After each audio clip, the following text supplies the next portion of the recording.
Kreu i PD-s akuzoi Partinë Shqiptare në pushtet se mashtron popullatën kur shpreh se gjendja në Maqedoni është e qetë dhe stabile.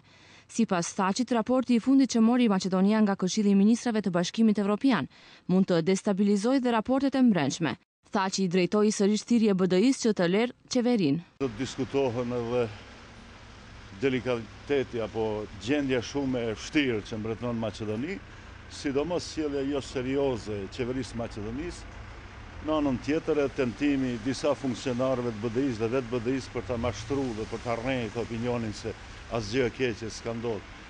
Maqedonia mori një dështim shumë të madh që rrezikon të destabilizojë edhe raportet e brendshme.